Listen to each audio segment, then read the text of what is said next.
সুপ্রিয় দর্শক, এই মুহূর্তের সবথেকে গুরুত্বপূর্ণ আপডেট শুরু হতে চলেছে এই বছরের সবথেকে গুরুত্বপূর্ণ এবং প্রভাবশালী গ্রহণ, যাকে বলা হচ্ছে আংশিক খণ্ডগ্রাস সূর্যগ্রহণ। একটানা 3 ঘন্টা 53 মিনিট অর্থাৎ প্রায় 4 ঘন্টার মতো স্থায়ী থাকবে বছরের এই গুরুত্বপূর্ণ সূর্যগ্রহণটি। তাই প্রত্যেককেই খুবই সাবধানে থাকতে বলার পরামর্শ দেওয়া হচ্ছে। বিশেষ করে গর্ভবতী মহিলাদেরকে খুবই সতর্ক থাকতে হবে। এ সময় তাদের কোনো ভুল করলে চলবে না। তো আমি আজকে আপনাদেরকে জানিয়ে দিব ভারত এবং বাংলাদেশের সময় অনুসারে এই গ্রহণ কখন শুরু হচ্ছে, কখন শেষ হচ্ছে, আর কি সাবধান বার্তা জারি করে দেওয়া হয়েছে, বিস্তারিত সকল কিছুই জানিয়ে দিব আজকের এই ভিডিওটির মাধ্যমে। তাই অবশ্যই পুরো ভিডিওটির সাথেই থাকবেন।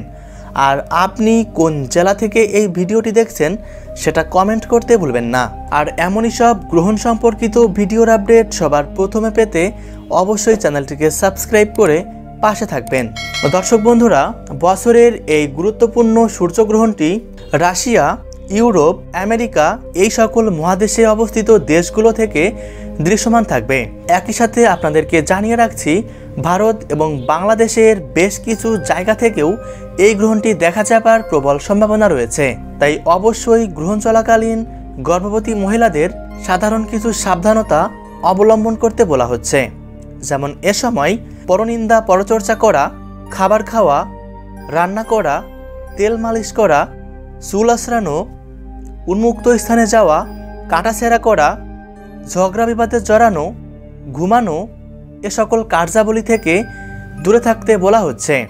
হ্যাঁ বন্ধুরা, সাধারণ এই কয়েকটি বিষয় গর্ভবতী মহিলাদের অবশ্যই মাথায় রাখতে হবে।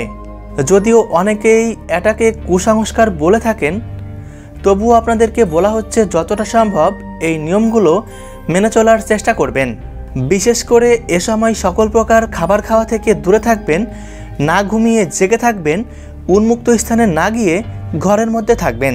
গ্রহণটি সম্পন্ন হচ্ছে 29শে মার্চ, বাংলায় 15ই চৈত্র শনিবার। বাংলাদেশ সময় অনুসারে এই গ্রহণ শুরু হবে দুপুর 2:51 আর গ্রহণটি মধ্য অবস্থায় পৌঁছাবে 4:47। গ্রহণটি শেষ হবে সন্ধ্যা 6:44। এদিকে ভারতীয় সময় অনুসারে এই গ্রহণ শুরু হবে দুপুর 2:21। গ্রহণটি মধ্য অবস্থায় পৌঁছাবে 4:17। আর সম্পূর্ণরূপে এই আংশিক খণ্ডগ্রাস সূর্যগ্রহণটি শেষ হবে 6:14। সুপ্রিয় দর্শক, ভিডিওটি অবশ্যই আপনার প্রিয়জনদের সাথে শেয়ার করবেন। ধন্যবাদ।